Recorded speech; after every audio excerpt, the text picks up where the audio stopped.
Hello दोस्तों, आपका एक बार फिर स्वागत है आपके अपने चैनल डेल डोजन इन्वेस्टमेंट में। तो दोस्तों, आज की वीडियो थोड़ी सी डिफरेंट होने वाली है। आज मैं आपके लिए एक कंपैरेटिव एनालिसिस की वीडियो लेके आया हूँ। लेकिन वीडियो की शुरुआत करने से पहले, जैसा कि मैं आपको हर वीडियो की स्टार्टिंग में इन्फॉर्म करता हूँ, हमारी वीडियो पूरी तरीके से एजुकेशनल पर्पज से बनाई गई है। हम अपनी वीडियोज़ में कोई भी रिकमेंडेशन नहीं देते हैं, इसलिए हम अपनी वीडियोज़ में किसी भी कंपनी के प्राइस के ऊपर या उसके टेक्निकल चार्ट्स के ऊपर कोई भी डिस्कशन नहीं करते हैं। हमारा पूरा फोकस रहता है बिजनेस के एनालिसिस पे। और साथ में दोस्तों, मैं कोई सेबी रजिस्टर्ड रिसर्च एनालिस्ट या फाइनेंशियल एडवाइजर नहीं हूँ। तो अगर आप लोग को मार्केट में कोई भी डिसीजन लेना है, उससे पहले आप लोग को अपने सेबी रजिस्टर्ड रिसर्च एनालिस्ट या फाइनेंशियल एडवाइजर की सलाह लेना बहुत ज़रूरी है। क्योंकि दोस्तों, अगर आप किसी के भी रैंडम रिकमेंडेशन पे अपने डिसीजन को बेस करेंगे मार्केट में, तो आप लोग को मार्केट में हैवी लॉस उठाना पड़ सकता है। तो आप लोगों को इन सारी इंपॉर्टेंट डिटेल्स को अपने ध्यान में रखना है इस एनालिसिस को देखने से पहले। तो जैसा मैंने दोस्तों आपको बताया, आज हम इंडिया की एक बहुत इंपॉर्टेंट इंडस्ट्री जो पीईबी इंडस्ट्री है, इसके अंदर 4 इंपॉर्टेंट कंपनीज का कंपेरेटिव एनालिसिस करेंगे। पिछले कई दिनों से दोस्तों, जो मेरी यूट्यूब चैनल के मेंबर्स हैं या मेरे टेलीग्राम चैनल के मेंबर्स, वो लगातार मेरे से डिफरेंट कंपनीज जो इस सेक्टर में काम करी है उनके बारे में क्वेश्चन पूछ रहे थे। तो आज मैं आप सब लोग के डाउट क्लियर करने के लिए यहाँ पे इन चारों कंपनीज का कंपेरेटिव एनालिसिस लेके आया हूँ। तो ये दोस्तों मेरा एक अटेम्प्ट है यहाँ पे नए तरह की वीडियो बनाने का। तो अगर आपको ये वीडियो पसंद आएगी तो आप मुझे कमेंट करके बताना। मैं फ्यूचर में भी कोशिश करूंगा कि बाकी इंडस्ट्रीज के ऊपर भी आपके लिए इस तरह की वीडियोस बनाऊं। इसके अलावा दोस्तों, अगर आप लोग चैनल पे पहली बार आए हैं तो प्लीज चैनल को सब्सक्राइब कीजिए और वीडियो को लाइक कीजिए। अगर आप लोग की कोई भी इंपॉर्टेंट क्वेरी होती है तो आप लोग मार्केट टास्क के दौरान मेरे से कनेक्ट हो सकते हैं। मेरे जनरल टेलीग्राम चैनल का लिंक आपको हर वीडियो के नीचे डिस्क्रिप्शन में देखने को मिल जाएगा। इसके अलावा अगर आप लोग को चैनल की मेंबरशिप लेनी है तो आप लोग को सिंपली यहाँ पे ज्वाइन बटन पे क्लिक करना है। जैसे ही आप लोग ज्वाइन बटन पे क्लिक करेंगे, इसके अंदर आपको अलग अलग टायर्स की मेंबरशिप देखने को मिलेंगी। यहाँ पे 4 इंपॉर्टेंट मेंबरशिप्स हैं दोस्तों: first timer, beginner, gold investor और प्लेटिनम इन्वेस्टर। हर मेंबरशिप की कुछ खास एडवांटेज हैं। यहाँ पे दोस्तों, जो प्लेटिनम मेंबरशिप है, ये लेने के बाद आप मेरे से डायरेक्टली कॉन्टैक्ट कर सकते हैं इंपॉर्टेंट इंडस्ट्रीज और कंपनीज के बिजनेस के बारे में डिस्कशन करने के लिए। इसके अलावा बाकी मेंबरशिप्स पे भी क्लिक करके आप यहाँ पे क्या क्या एडवांटेज हैं वो चेकआउट कर सकते हैं। लेकिन आप सब लोग को दोस्तों एक एडवांटेज मिलेगी, आपने इन चारों में से कोई सी मेंबरशिप ले रखी होगी, आप लोग को यहाँ पे मेरे मेंबर्स ओनली टेलीग्राम चैनल को ज्वाइन करने का मौका मिलेगा। तो अगर आपको मेरा members only Telegram channel join करना है और कुछ इंपॉर्टेंट प्रिविलेजेस चाहिए, तो आपको यहाँ पे ज्वाइन बटन पे क्लिक करके चैनल की मेंबरशिप लेनी है। जैसे ही आप लोग चैनल की मेंबरशिप लेंगे, उसके बाद आप लोग को अपनी स्क्रीन में यहाँ पे 2 इंपॉर्टेंट ऑप्शन देखने को मिलेंगे। पहला ऑप्शन होगा पोस्ट का। इस पोस्ट के ऑप्शन के अंदर दोस्तों, आप लोग को मेरे मेंबर्स ओनली टेलीग्राम चैनल का लिंक देखने को मिलेगा। उस लिंक के थ्रू आप मेरा members only Telegram channel join कर सकते हैं। लेकिन ये पोस्ट का ऑप्शन दोस्तों आपको तभी विजिबल होगा जब आप लोगों ने चैनल की मेंबरशिप ले रखी होगी। तो एक बार आप लोग इस टेलीग्राम चैनल को ज्वाइन करते हैं जो मेंबर्स के लिए बना रखा है मैंने स्पेशली, उसके अंदर भी आपको काफी इंपॉर्टेंट कंपनीज के और बिजनेसेस के साथ में काफी इंपॉर्टेंट इंडस्ट्रीज के एनालिसिस की वीडियोस देखने को मिलेंगी। वो सारी वीडियोस दोस्तों मैं directly members only Telegram channel के अंदर पोस्ट करता हूँ। और जैसा मैंने आपको स्टार्टिंग में इन्फॉर्म किया, हम यहाँ पे सिर्फ बिजनेस के ऊपर डिस्कशन करते हैं। हम किसी भी कंपनी के प्राइस के ऊपर या उसके टेक्निकल चार्ट्स के ऊपर कोई डिस्कशन नहीं करते हैं। तो ये तो दोस्तों पहली एडवांटेज थी यहाँ पे चैनल की मेंबरशिप लेने की। इसके अलावा आप लोग को एक और इंपॉर्टेंट एडवांटेज मिलेगी चैनल की मेंबरशिप लेने की। आपके लिए यहाँ पे मेंबरशिप का ऑप्शन अवेलेबल होगा। इस मेंबरशिप के टैब के अंदर भी दोस्तों मैं आपके लिए कुछ खास इंपॉर्टेंट कंपनीज के ऊपर डिटेल एनालिसिस की वीडियोस पोस्ट करता हूँ। मैंने रिसेंटली यहाँ पे आपके लिए 2 इंपॉर्टेंट स्टॉक कवर किए हैं, तो आप उन इंपॉर्टेंट स्टॉक्स के ऊपर जो डिटेल एनालिसिस की वीडियोस हैं उनको चेकआउट कर सकते हैं। तो ये आप लोग को 2 इंपॉर्टेंट एडवांटेजेस देखने को मिलेंगी चैनल की मेंबरशिप की। इसके अलावा दोस्तों, आप मेरे यूट्यूब चैनल को वैसे भी फॉलो कीजिए, क्योंकि आपको रेगुलरली काफी इंपॉर्टेंट कंपनीज के ऊपर और इंडस्ट्रीज के ऊपर डिटेल एनालिसिस की वीडियोस देखने को मिलती रहेंगी। आप यहाँ पे देख सकते हैं जिस तरीके से मैंने आपके लिए एक दिन पहले इंडिया की जो ईवी इंडस्ट्री है इसका डिटेल एनालिसिस किया था। इससे पहले मैंने आपके लिए एक इंपॉर्टेंट कंपनी है इस टाइम पे जो स्मार्ट लॉक की मार्केट में मार्केट लीडर है, जिसका नाम है संधार टेक्नोलॉजीज लिमिटेड, इसका भी डिटेल एनालिसिस किया था। इससे पहले मैंने आपके लिए यहाँ पे इंडिया की जो मोबाइल ईएमएस इंडस्ट्री है यानी इलेक्ट्रॉनिक मैन्युफैक्चरिंग इंडस्ट्री, इसका डिटेल एनालिसिस किया था। क्योंकि इलेक्ट्रॉनिक मैन्युफैक्चरिंग की इंडस्ट्री के अंदर दोस्तों जो मोबाइल इलेक्ट्रॉनिक्स है ये सबसे फास्टेस्ट ग्रोइंग सेगमेंट है। इसके अलावा मैंने आपके लिए कुछ दिनों पहले इंडिया की ऑटोमोटिव सेमीकंडक्टर की इंडस्ट्री है, इसका भी डिटेल एनालिसिस किया था। तो सेमीकंडक्टर की इंडस्ट्री के अंदर भी दोस्तों जो ऑटोमोटिव सेगमेंट है ये सबसे फास्टेस्ट ग्रोइंग सेगमेंट है। और ये सारे इंपॉर्टेंट एनालिसिस दोस्तों आपको एक्सक्लूसिवली मेरे चैनल पे देखने को मिलेंगे, क्योंकि आप लोग को इंटरनेट में ढूंढ के भी ऐसे एनालिसिस देखने को नहीं मिलेंगे। तो ये मैंने आपको चैनल के बारे में कुछ इंपॉर्टेंट डिटेल्स बताई। अब हम बिना किसी देरी के आज के हमारे इंपॉर्टेंट कंपैरेटिव एनालिसिस में चलते हैं। तो दोस्तों, जिस इंडस्ट्री की इंपॉर्टेंट कंपनीज के ऊपर आज हम कंपैरेटिव एनालिसिस करने वाले हैं, यह है इंडिया की पीईबी इंडस्ट्री यानी प्री इंजीनियर्ड बिल्डिंग की इंडस्ट्री। ये इस टाइम पे काफी फास्टेस्ट ग्रोइंग इंडस्ट्रीज में से है। तो आज के हमारे एनालिसिस में यहाँ पे हमने 4 इंपॉर्टेंट प्रोमिनेंट प्लेयर्स को चुना है। पहला प्लेयर है यहाँ पे इंटरआर्च बिल्डिंग सोल्यूशंस लिमिटेड। इसके बाद आपको दिखेगी यहाँ पे पेनार इंडस्ट्रीज लिमिटेड। इसके बाद अगला इंपॉर्टेंट प्लेयर है एमएनबी इंजीनियरिंग लिमिटेड। और यहाँ पे फोर्थ इंपॉर्टेंट प्लेयर है ईपैक प्रीफैब टेक्नोलॉजीज लिमिटेड। तो आज का दोस्तों हमारा एनालिसिस का डाटा बेस्ड होगा FY25 के फाइनेंशियल्स पे। इसके अलावा यहाँ पे हमने फोकस कर रखा है बिजनेस मॉडल पे ऑर्डर बुक पे, वैल्यूएशंस पे, मार्जिन्स पे और ग्रोथ पे। तो ये चारों की चारों दोस्तों पीईबी सेक्टर की इंपॉर्टेंट कंपनियां यहाँ पे एम्फेसाइज करती है इंटीग्रेटेड डिजाइन मैन्युफैक्चरिंग के अंदर, साथ में इरेक्शन के अंदर फॉर पीईबी स्ट्रक्चर्स। लेकिन यहाँ पे इनका बिजनेस वेरी करता है डाइवर्सिफिकेशन के बेसिस पे और स्केल के बेसिस पे। तो आज के दिन हम इन सारे इंपॉर्टेंट मैट्रिक्स के ऊपर इन कंपनीज को कंपेयर करेंगे। सबसे पहले दोस्तों हम चेकआउट करते हैं बिजनेस मॉडल को। तो ये सारी कंपनियां दोस्तों करंटली ऑपरेट करती हैं टर्न की पीईबी मॉडल के ऊपर। यहाँ पे प्रोवाइड करती हैं end to end solutions, design के, फैब्रिकेशन के, इंस्टॉलेशन के फॉर इंडस्ट्रियल, कमर्शियल और इंफ्रास्ट्रक्चर प्रोजेक्ट। इसके अलावा दोस्तों यहाँ पे लेवरेज करती हैं स्टील फैब्रिकेशन को फॉर कॉस्ट एफिशिएंसी और स्पीड। यहाँ पे आपको पता होना चाहिए जो ये स्ट्रक्चर होते हैं इस टाइम पे 20 to 30% फास्टर होते हैं आरसीसी स्ट्रक्चर के मुकाबले। तो यहाँ पे दोस्तों जो ट्रेडिशनल स्ट्रक्चर्स है उनके मुकाबले काफी फास्ट स्पीड से इनको बनाया जा सकता है। इसके अलावा साथ में इनमें कॉस्ट भी काफी कम पड़ती है। तो अब मैं आपके साथ कंपेयर करूंगा इन सारे इंपॉर्टेंट फैक्टर्स को, जिससे आपको डिटेल में समझ में आए कि इन बिजनेसेस में डिफरेंस क्या है। तो सीधे चलते हैं दोस्तों यहाँ पे एनालाइज करने के लिए। सबसे पहले अगर आप देखें यहाँ पे मैंने आपको हर बिजनेस को डिफरेंट तरीके से कंपेयर कर रखा है। यहाँ पे एट्रीब्यूट्स दे रखे हैं और उसके बाद यहाँ पे सारी कंपनीज के नाम मेंशन है जो चार इंपॉर्टेंट हमारे प्लेयर्स हैं। तो सबसे पहले अगर हम लोग यहाँ पे इंटरआर्च बिल्डिंग सॉल्यूशंस को देखें तो एक प्योर प्ले दोस्तों इस टाइम पे पीईबी कंपनी है जो फोकस करती है मेटल रूफिंग पे और क्लैडिंग पे। ये इसका कोर फोकस आप कह सकते हैं। इसके बाद पेनार इंडस्ट्रीज आती है। ये कंपनी दोस्तों इस टाइम पे थोड़ी सी डिफरेंट है। ये एक डाइवर्सिफाइड इंजीनियरिंग बिजनेस है। आप कह सकते हैं यहाँ पे जो पीईबी सेगमेंट है 50% कंपनी के रेवेन्यू में कंट्रीब्यूट करता है। इसके बाद यहाँ पे थर्ड इंपॉर्टेंट कंपनी आती है एमएनबी इंजीनियरिंग लिमिटेड। ये इंटीग्रेटेड पीईबी प्लेयर है दोस्तों, प्लस सेल्फ सपोर्टेड रूफिंग का बिजनेस है इसका। तो यहाँ पे इसका कोर फोकस है। इसके बाद आती है यहाँ पे ईपैक प्रीफैब। ये दोस्तों पीईबी प्लस ईपीएस प्लेयर है। यहाँ पे पैकेजिंग इंस्टॉलेटेड पैनल्स के अंदर ये काम करती है कंपनी। इस हिसाब से आप देख सकते हैं यहाँ पे वेरिएशन है हर बिजनेस में। हर कंपनी का बिजनेस एक्जैक्टली सेम नहीं है, लेकिन सेम इंडस्ट्रीज के अंदर ये कंपनीज काम कर रही हैं। इसके बाद दोस्तों यहाँ पे अगला मैट्रिक आता है कंपैरिजन का, की सेगमेंट जो सर्व करती है कंपनी। तो यहाँ पे अगर आप सबसे पहले देखें जो इंटरआर्च बिल्डिंग सोल्यूशन है ये सर्व करता है वेयर हाउसिंग इंडस्ट्री को, डाटा सेंटर्स को, सेमीकंडक्टर्स को और रिन्यूएबल्स को। इसके बाद अगर आप पेनार इंडस्ट्री देखें तो ये मेनली सर्व करती है यहाँ पे इंडस्ट्रियल, ऑटो और सोलर इंडस्ट्री को, हाइड्रोलिक्स इंडस्ट्री को, उसके अलावा कस्टम स्ट्रक्चर्स के अंदर भी काम करती है। इसके बाद दोस्तों यहाँ पे एमएनबी इंजीनियरिंग सर्व करती है फार्मा को, पावर सेक्टर को, इसके अलावा लॉजिस्टिक सेक्टर को, टेक्सटाइल को और साथ में यहाँ पे 22 कंट्रीज में इसकी प्रेजेंस है। इसके बाद आती है यहाँ पे ईपैक प्रीफैब। ये कंपनी दोस्तों इस यहाँ पे सर्व करती है इंडस्ट्रियल सेगमेंट को, कमर्शियल सेगमेंट को, रेजिडेंशियल सेगमेंट को और यहाँ पे प्रोजेक्ट कंप्लीट कर चुकी है 4400 प्लस। तो यहाँ पे हमने चारों इंपॉर्टेंट कंपनीज को कुछ इंपॉर्टेंट एट्रीब्यूट्स के अंदर कंपेयर किया। सबसे पहला एट्रीब्यूट था यहाँ पे कोर फोकस का और दूसरा एट्रीब्यूट था जो इंपॉर्टेंट सेगमेंट्स को ये कंपनी सर्व करती हैं। अब हम चलते हैं नेक्स्ट इंपॉर्टेंट एट्रीब्यूट्स में।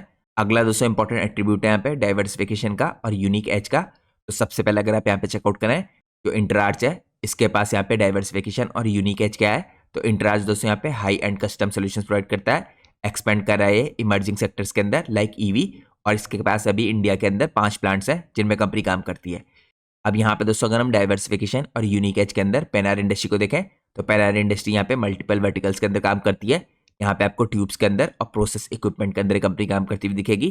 साथ में इसका जॉइंट वेंचर है यहाँ पे सोलर के लिए भी। इसके अलावा इसके अगर आप प्लांट देखें कहाँ पे मौजूद है तो 8 to 10 प्लांट्स है इसके इंडिया के अंदर और इंडिया से बाहर भी। इसके अलावा दोस्तों यहाँ पे अगर आप थर्ड इंपॉर्टेंट कंपनी देखें डाइवर्सिफिकेशन और यूनिक एज के हिसाब से तो एमएनबी इंजीनियरिंग दिखेगी आपको। तो इस कंपनी की दोस्तों यहाँ पे प्रोफ्लेक्स डिवीजन है फॉर मोबाइल रूफिंग। इसके अलावा कंपनी ने एग्जीक्यूट किया 9500 प्लस प्रोजेक्ट्स, 2 प्लांट है इसके पास और यहाँ पे 14 मोबाइल यूनिट्स हैं। इसके बाद अगली इंपॉर्टेंट कंपनी आती है यहाँ पे ईपैक प्रीफैब।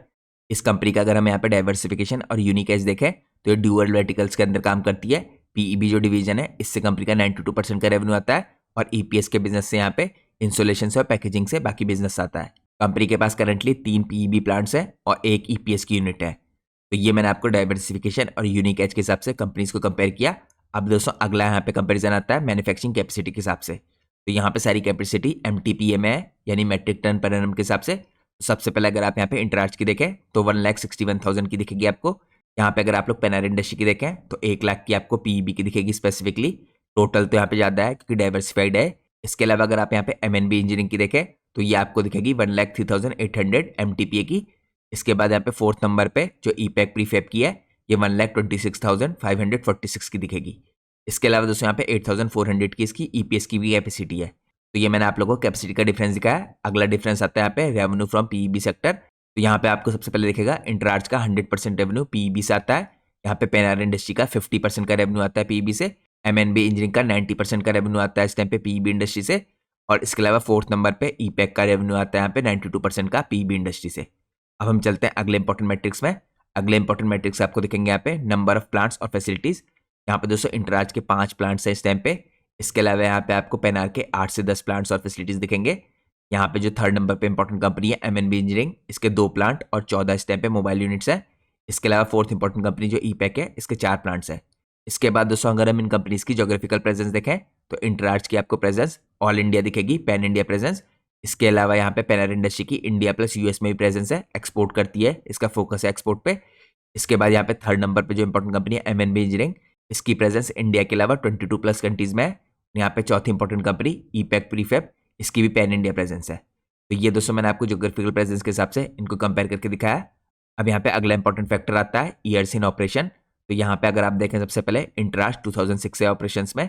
इसके अलावा यहाँ पे आपको 37 ईयर से पेनार इंडस्ट्री काम करती हुई दिख रही है, 34 ईयर से आपको यहाँ पे एमएनबी इंजीनियरिंग काम करती हुई दिख रही है, और यहाँ पे ईपैक आपको सबसे कम टाइम से काम करती हुई दिख रही है जो 14 ईयर्स है। तो यहाँ पे अगर आप कुछ इंपॉर्टेंट इनसाइट्स देखें तो इंटराज और एमएनबी इस टाइम पे मोर पीईबी प्योर प्ले है, जो एनेबल करता है इनको शार्पर फोकस करने में और साथ में हायर मार्जिन में। इसके अलावा अगर आप पेनार और ईपैक को देखें तो ये ऐड करते हैं डाइवर्सिफिकेशन। पेनार करता है यहाँ पे डाइवर्सिफिकेशन इंजीनियरिंग प्रोडक्ट्स के थ्रू, और ईपैक करता है यहाँ पे पैकेजिंग के थ्रू। जो यहाँ पे पेनार और ईपैक को हेल्प करता है रिड्यूस करने के लिए सिक्लिकल रिस्क, लेकिन इसके कारण यहाँ पे जो पीबी का बिजनेस है इसमें थोड़ा सा डायलूजन होता है। तो यहाँ पे दोस्तों जितने भी बेनिफिट है देखिए इंडिया की पीबी मार्केट के अंदर ग्रोथ के, क्योंकि यहाँ पे एस्टिमेट लगाया जा रहा है कि आने वाले 5 सालों में जो इंडिया की पीबी मार्केट है करीबन यहाँ पे 2030 तक ये 9 to 11% के सीजीआर से ग्रो करेगी, यानी कंपाउंड एनुअल ग्रोथ रेट से। और ये ड्रिवन होगा यहाँ पे जो इंफ्रा का कैपेक्स हो रहा है इसके थ्रू। तो ये दोस्तों मैंने आपको यहाँ पे कंपेयर करके दिखाया है इंपॉर्टेंट एट्रीब्यूट्स, और इसके हिसाब से यहाँ पे कंपनीज में क्या डिफरेंस है। अब हम चलते हैं एनालिसिस के नेक्स्ट पार्ट में।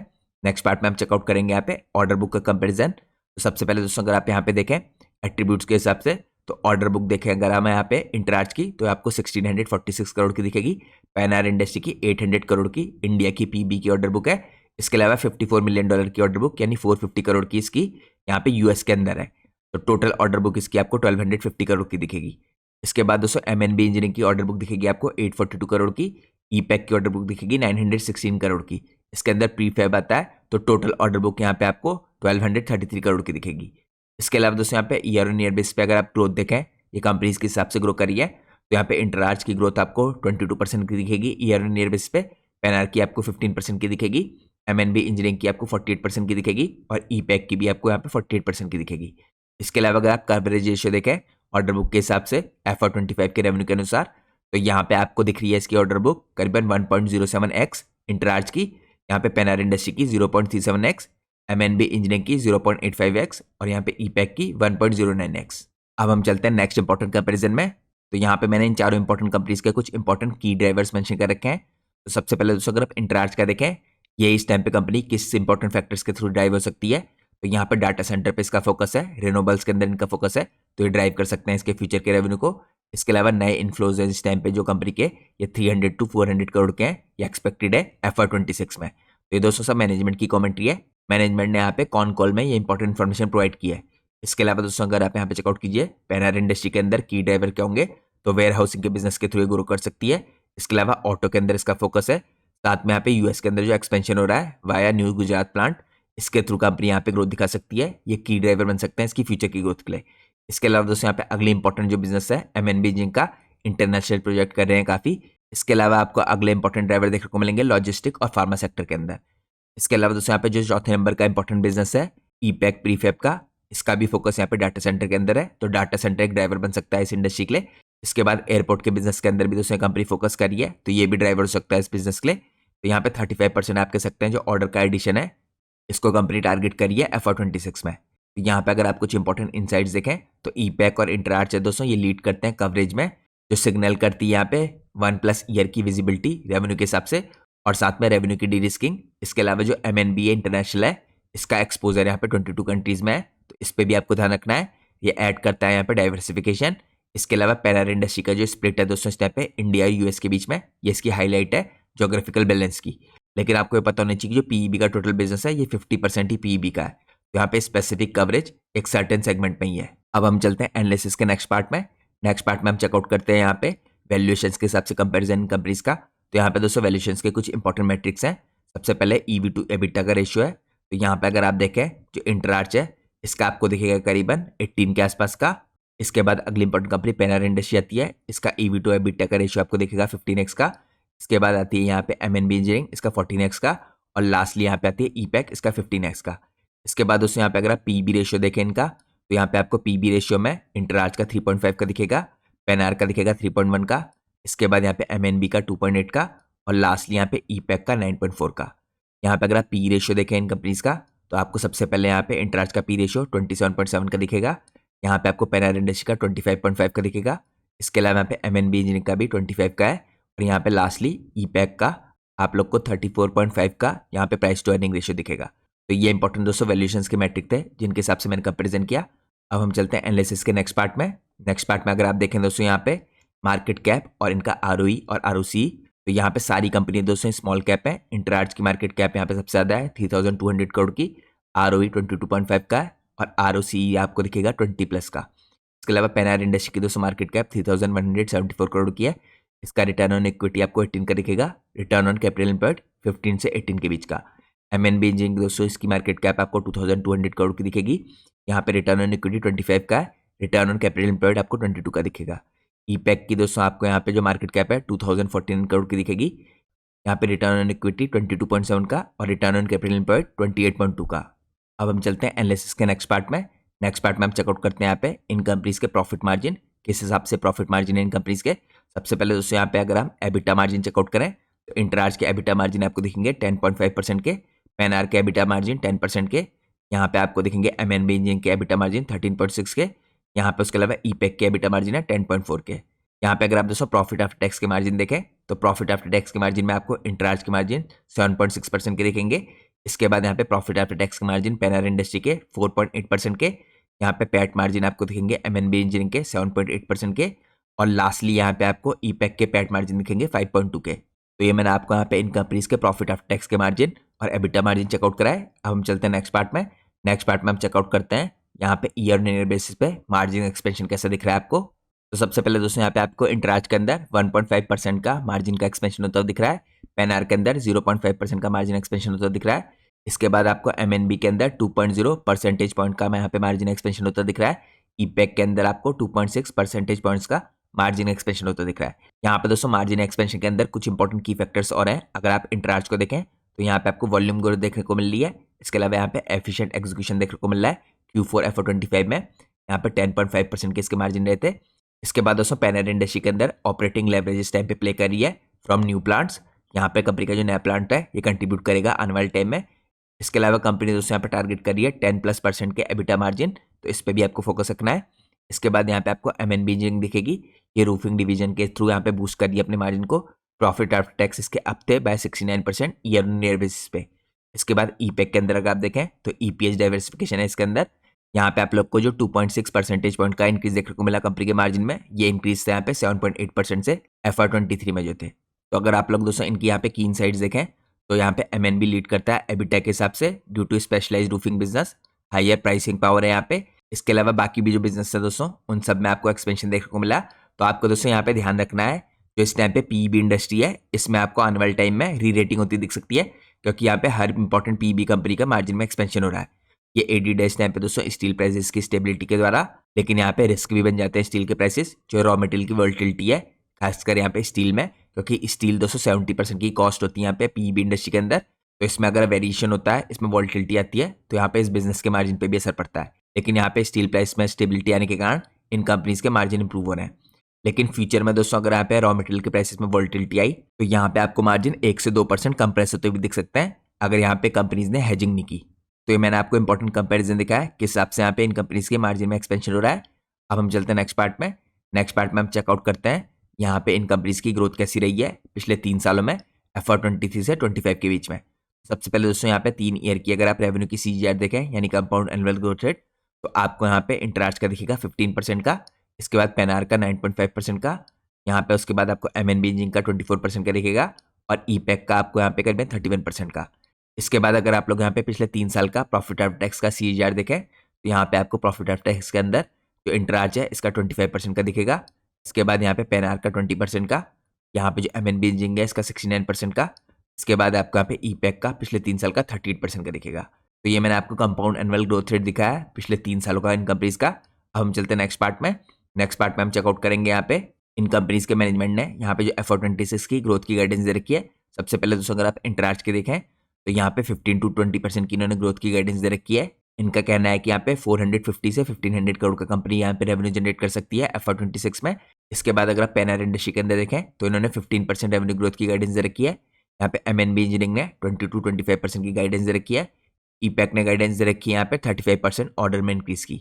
अब दोस्तों हम चेकआउट करते हैं इन कंपनीज के केपेक्स के प्लान। सबसे पहले अगर आप इंटरआर्च का देखें तो 100 करोड़ का केपेक्स करने वाले हैं। इसके अंदर आपको AP प्लांट बनता हुआ दिखेगा। टोटल जो इनकी कैपेसिटी होगी ये इंक्रीज होकर आपको 200 के MTPA की होती दिखेगी। इसके बाद दोस्तों पेनार इंडस्ट्री गुजरात के अंदर और यूपी के अंदर कैपेक्स कर रही है। इसके अलावा आपको यहाँ पे MNB इंजीनियरिंग 130 करोड़ का कैपेक्स करती हुई दिखेगी FY26 से 28 के बीच में। और यहाँ पे आप लोग को इसकी कैपेसिटी 1,70,000 MTPA की होती दिखेगी। इसके बाद दोस्तों फोर्थ नंबर पे जो ईपैक है, ईपैक यहाँ पे 300 करोड़ का कैपेक्स करेगी क्योंकि कंपनी का रिसेंटली IPO आया था तो IPO के द्वारा इसने फंडिंग की है अपने इस कैपेक्स की। यहाँ पे दोस्तों कंपनी की कैपेसिटी आपको 1,87,000 MTPA की होती हुई दिखेगी। तो ये मैंने आपको कैपेक्स के प्लान दिखाए इन सारी कंपनीज के। अब यहाँ पे दोस्तों हम कुछ इंपॉर्टेंट इनसाइट्स देखें तो ईपैक और MNB आपको दिखेंगे यहाँ पे ज्यादा फास्ट स्पीड से ग्रो करते हुए 30% की CAGR से इनमें ग्रोथ आती हुई दिख रही है। ये ड्रिवन है यहाँ पे नई कैपेसिटीज के द्वारा और यहाँ पे ऑर्डर के सर्च के द्वारा। लेकिन जो इंटरआर्च है इसके अंदर आपको स्टेडी 50% की ग्रोथ रिफ्लेक्ट कर रही है यहाँ पे मैच्योर स्केल। इसके अलावा दोस्तों पेनार का जो डाइवर्सिफाइड बिजनेस है इसके कारण आपको यहाँ पे जो ग्रोथ है रेवेन्यू की वो थोड़ी कम दिख रही है, लेकिन पेनार के अंदर भी आपको मार्जिन एक्सपेंशन होते हुए दिख रहा है। तो यहाँ पे दोस्तों इन सारी कंपनीज ने अपने कॉन कॉल में मेंशन कर रखा है कि अगले 3 से 4 सालों में ये अपने रेवेन्यू को डबल कर सकते हैं इस पोजीशन से। और ये पॉसिबल होगा यहाँ पे इंफ्रा और डाटा सेंटर के बूम के कारण। तो ये मैंने आपको कुछ इंपॉर्टेंट डिटेल्स दिखाई यहाँ पे गाइडेंस के हिसाब से मैनेजमेंट की। अब हम चलते हैं एनालिसिस के नेक्स्ट पार्ट में। नेक्स्ट पार्ट में हम चेकआउट करते हैं की टेकअवेज और यहाँ पे इन सारी कंपनीज की स्ट्रेटेजिक पोजिशनिंग। तो सबसे पहला टेकअवे है दोस्तों यहाँ पे लीडर्स इन ग्रोथ और एफिशिएंसी। तो यहाँ पे ईपैक और MNB डोमिनेट करते हैं सुपीरियर ग्रोथ की ट्रेजेक्ट्री में। यहाँ पे 3 साल का इनका रेवेन्यू का CAGR 31 और 24% का है, along side profit after tax का CAGR जो एक्सीड करता है 38% और 69%। तो आप कह सकते हैं इनके अंदर स्ट्रॉन्ग एग्जीक्यूशन की कैपेबिलिटीज है। यहाँ पे जो डिमांड का मोमेंटम है दोस्तों इस सेक्टर में भी जैसे डाटा सेंटर की इंडस्ट्री की तरफ से और इंटरनेशनल प्रोजेक्ट्स की तरफ से ये भी आपको हाई होता हुआ दिख रहा है। इसके बाद दोस्तों कैपेसिटी एक्सपेंशन है। इसके अंदर भी आपको मैंने जैसे दिखाया है ईपैक की कैपेसिटी यहाँ पे एक्सपेंड होने वाली है 187,000 MTPA की होने वाली है। फर्दर यहाँ पे मैनेजमेंट ने गाइड कर रखी है 20 to 35% FY26 की ग्रोथ। इन्होंने अपने को पोजीशन कर रखा है यहाँ पे कैप्चर करने के लिए larger share of expanding PEB market और राइजिंग इन्फ्रा इन्वेस्टमेंट। तो यहाँ पे दोस्तों आपको ये दोनों कंपनीज लीडर्स दिखेंगी ग्रोथ में और एफिशिएंसी में। इसके बाद अगर आप सेकंड नंबर पे स्टेबल स्केल के प्लेयर्स देखें तो यहाँ पे आपको इंटरआर्च और पेनार दिखेंगे जो स्टेबल स्केल के प्लेयर्स हैं। इनके ऑपरेशन दोस्तों स्टेबिलिटी प्रोवाइड करते हैं थ्रू लार्जर रेवेन्यू बेसिस और साथ में स्टेब्लिश फुटप्रिंट। जैसे मैंने आपको दिखाया था दोस्तों पेनार के आपको सबसे ज्यादा प्लांट दिखेंगे इंडिया में भी और इंडिया से बाहर भी। और यहाँ पे जो इंटरआर्च है ये एक प्योर प्ले है इस टाइम पे PEB मॉडल के अंदर जिसने डिलीवर किया यहाँ पे consistent return capital employed above 20%। Penner का यहाँ पे डाइवर्सिफिकेशन है बिजनेस में अक्रॉस इंजीनियरिंग वर्टिकल्स जो इंश्योर करते हैं यहाँ पे resilience against sector specific downturn. और आपको पता होना चाहिए दोस्तों डाइवर्सिफिकेशन काफी इंपॉर्टेंट होता है किसी भी बिजनेस में, क्योंकि ये बिजनेस दोस्तों जो PEB इंडस्ट्री है इस टाइम पे 70% इसकी कॉस्ट आती है स्टील की तरफ से और यहाँ पे स्टील के प्राइसेस में वोलेटिलिटी आती है तो इन कंपनीज के मार्जिन पे असर पड़ता है। तो यहाँ पे बिजनेस के डाइवर्सिफिकेशन का ही फायदा मिलता है दोस्तों। यहाँ पे रिस्क होता है वो भी कम होता है। यहाँ पे हल्का सा देखिए नुकसान भी होता है, वो नुकसान होता है यहाँ पे मार्जिन थोड़े कम होते हैं अगर आपका प्योर प्ले बिजनेस नहीं है, लेकिन यहाँ पे रिस्क भी कम हो जाते हैं जो इस बिजनेस से आते हैं यहाँ पे स्पेशली यहाँ पे स्टील की सिक्लिकलिटी के। इसके साथ में दोस्तों इन दोनों कंपनीज के यहाँ पे जोग्राफिकल जो स्प्रेड्स हैं पैन इंडिया में और इंडिया से बाहर US में पेनार के स्पेशली ये प्रोवाइड करते हैं इनको लॉन्गर ऑपरेशनल हिस्ट्री। यहाँ पे 19 साल के और 37 साल की इनकी हिस्ट्री है ऑपरेशंस की। ये एनेबल करते हैं इनको रिलायबल ऑर्डर इनफ्लो का और बैलेंस रिस्क प्रोफाइल प्रोवाइड करते हैं इन्हें। यहाँ पे अगर आप FY26 की ग्रोथ गाइडेंस देखें तो इन दोनों कंपनीज ने यहाँ पे अपनी कॉन कॉल में गाइडेंस दे रखी है 15 to 20% की। तो यहाँ पे आप लोग क्लियरली देख सकते हैं जो इंटरआर्च है और पेनार इंडस्ट्री है इसके अंदर आपको मैच्योर मार्केट का पेनिट्रेशन दिखेगा। तो ये मैंने आपको 2 इंपॉर्टेंट पॉइंट्स में कंपेयर किया ग्रोथ में और स्टेबिलिटी में। अब हम चलते हैं नेक्स्ट पार्ट में। नेक्स्ट पार्ट में हम चेकआउट करते हैं यहाँ पे रिस्क अक्रॉस बोर्ड क्या हो सकते हैं इन सब में। तो यहाँ पे दोस्तों कॉमन जो इस टाइम पे वनरेबिलिटीज है ये इस पूरे सेक्टर में आती है स्टील के प्राइसेस के फ्लक्चुएशन के द्वारा जो यहाँ पे कंस्टिट्यूट करता है 70% का कॉस्ट और यहाँ पे एरोड कर सकता है मार्जिन को 1 से 2% अगर स्टील के प्राइसेस फ्लक्चुएट करते हैं। लेकिन जिन कंपनीज ने दोस्तों हेजिंग कर रखी है यहाँ पे या जो डाइवर्सिफाइड है इनके अंदर आपको मार्जिन में कम इम्पैक्ट आते हुए दिखेगा स्टील के प्राइसेस का। इसके अलावा दोस्तों एक और इंपॉर्टेंट रिस्क हो सकता है अगर एग्जीक्यूशन में डिले होता है स्पेशली लार्ज स्केल के प्रोजेक्ट्स के, तो यहाँ पे पोटेंशियली इंपैक्ट कर सकता है ऑर्डर बुक के कन्वर्जन को और कैश फ्लोज को। इसके अलावा दोस्तों यहाँ पे कॉम्पिटिटिव जो प्रेशर है फ्रॉम अनऑर्गेनाइज सेक्टर, इस टाइम पे होल्ड करते हैं 40% मार्केट शेयर, ये स्क्वीज कर सकते हैं यहाँ पे प्राइसिंग को, specially in commoditise segments. Additionally दोस्तों यहाँ पे जो रिलायंस है सिक्लिकल इंफ्रा की और यहाँ पे वेयर हाउसिंग की जो डिमांड है ये एक्सपोज करती है इन सारी कंपनीज को मैक्रो इकोनॉमिक शिफ्ट्स के अंदर। तो इन सारी इंपॉर्टेंट चीज़ों को आप लोग को अपने ध्यान में रखना है। अब हम लोग चलते हैं एनालिसिस के नेक्स्ट पार्ट में। नेक्स्ट पार्ट में हम चेकआउट करते हैं कंक्लूजन को। तो इन समरी दोस्तों आप कह सकते हैं यहाँ पे इंटरास्ट, पेनार, एमएनबी और ईपैक काफ़ी इंपॉर्टेंट प्लेयर्स हैं पीईबी इंडस्ट्री के अंदर। यहाँ पे ईपैक और एमएनबी रिसेंटली लिस्ट हुए हैं और ये सारी कंपनियां डाइवर्स अप्रोच रखती हैं अपने बिजनेस के अंदर। इंडिया के अंदर आप लोग को पता होना चाहिए इस टाइम पे पीईबी का जो बिजनेस है एक्सपेंड कर रहा है काफ़ी फास्ट स्पीड से, ये पूरे सेक्टर में ग्रोथ आ रही है, यूटिलाइज कर रहा है इस टाइप पे टर्न की मॉडल को एड्रेस करने के लिए इंफ्रास्ट्रक्चर की डिमांड को through different levels of specialisation. साथ में यहाँ पे डाइवर्सिफिकेशन भी काफ़ी इंपॉर्टेंट है। ईपैक और एमएनबी दोस्तों शो करते हैं यहाँ पे 3 साल के जो रेवेन्यू के सीआर सबसे हाई यहाँ पे एक्सीड करता है 30% का, मार्जिन एक्सपेंशन आपको सब में होते हुए दिख रहा है। इसके अलावा अगर आप देखें यहाँ पे कुछ कंपनीज का एक्सपोजर है डाटा सेंटर के अंदर और इंटरनेशनल सेगमेंट के अंदर, स्पेशली इंटराज का और ईपैक प्रीफेब का। और यहाँ पे दोस्तों जो इंटराज है और पेनार है इनका आपको लार्जर रेवेन्यू बेस दिखेगा, साथ में लार्जर जोग्राफिकल प्रेजेंस दिखेगी, जिसके कारण इनको यहाँ पे कैपेबिलिटी मिलती है मैनेज करने के लिए सिक्लिकलिटी के रिस्क को वाया प्योर पीईबी ऑपरेशंस, जिसके कारण यहाँ पे इंटराज जैसी कंपनियों को एडवांटेज मिलती है मैनेज करने के लिए अपने सिक्लिकलिटी के रिस्क को और डाइवर्सिफाइड इंजीनियरिंग पोर्टफोलियोज। तो अगर आप देखें दोस्तों पूरे सेक्टर वाइड जो वैल्यूएशन है इस टाइम पे ये स्टैंड करते हैं अराउंड एवरेज ऑफ 28x, और जो इंडस्ट्री के अलग अलग प्लेयर्स की जो ग्रोथ हो रही है ये आपको 15 to 35% की दिखेगी FY26 की जो गाइडेंस है इसके अनुसार। साथ में दोस्तों जो पीईबी इंडस्ट्री है अलग अलग एस्टिमेट्स को अगर आप ध्यान में रखें तो आपको 9 to 11% के सीआर से ग्रो करती हुई दिखेगी अगले 5 सालों में। और यहाँ पे कॉमन चैलेंजेस जो है इस इंडस्ट्री के अंदर ये स्टील के प्राइसेस है, इनके अंदर स्विंग होता ही है, साथ में जो अनऑर्गेनाइज प्लेयर है ये भी कंपटीशन प्रोवाइड करते हैं। तो आपको इन सारे इंपॉर्टेंट चैलेंजेस को और फैक्टर्स को भी अपने ध्यान में रखना है। यहाँ पे दोस्तों जिस हिसाब से इंडिया का जो केपेक्स साइकिल है एडवांस कर रहा है, यहाँ पे जो पीईबी सेक्टर है आपको काफी बड़े तरीके से डेवलप होता दिख सकता है, लेकिन कंटेंजेंट है इस टाइम पे इफेक्टिव कैपेसिटी बिल्ड आउट्स के ऊपर और ऑर्डर के एग्जीक्यूशन के ऊपर। तो यहाँ पे इन सारी चीजों का आपको आने वाले क्वार्टर्स में भी ध्यान रखना है और ट्रैक करते रहना है। तो ये दोस्तों आज का हमारा इंपॉर्टेंट कंपैरेटिव एनालिसिस था। ये वीडियोस दोस्तों बाकी वीडियो से थोड़ी डिफरेंट थी। अगर आपको इस तरह का कंटेंट पसंद आता है तो आप लोग कमेंट करके मुझे बता सकते हैं, मैं बाकी कंपनीज के ऊपर भी आपके लिए इस तरह के एनालिसिस फ्यूचर में ला सकता हूँ। और जैसा कि मैंने आपको स्टार्टिंग में इन्फॉर्म किया था हमारी वीडियो पूरी तरीके से एजुकेशन पर्पज से बनाई गई है। हमने यहाँ पे कंपेयर किया कंपनी के बिजनेस प्रोफाइल को और इसके फाइनेंशियल डेटा को। हमने किसी प्रकार से किसी कंपनी के प्राइस के ऊपर या उसके टेक्निकल चार्ट्स के ऊपर कोई भी डिस्कशन नहीं किया। और दोस्तों मैं कोई सेबी रजिस्टर्ड रिसर्च एनालिस्ट या फाइनेंशियल एडवाइजर नहीं हूँ, तो अगर आपको मार्केट में कोई भी डिसीजन लेना है उससे पहले आप लोग को अपने सेबी रजिस्टर्ड रिसर्च एनालिस्ट और फाइनेंशियल एडवाइजर की सलाह लेना बहुत ज़रूरी है। क्योंकि अगर आप लोग दोस्तों मार्केट में किसी की भी रैंडम रिकमेंडेशन पे अपने डिसीजन को बेस करेंगे तो आप लोग को मार्केट में काफ़ी हैवी लॉस उठाना पड़ सकता है। तो इस एनालिसिस को देखने के दौरान आपको इन सारी इंपॉर्टेंट चीज़ों को अपने ध्यान में रखना है। होप करता हूँ दोस्तों आप लोग को आज की वीडियो पसंद आई होगी। अगर आप लोग को आज की वीडियो पसंद आई है तो प्लीज़ वीडियो को लाइक कीजिए और चैनल को सब्सक्राइब कीजिए। Thanks for watching guys, take care.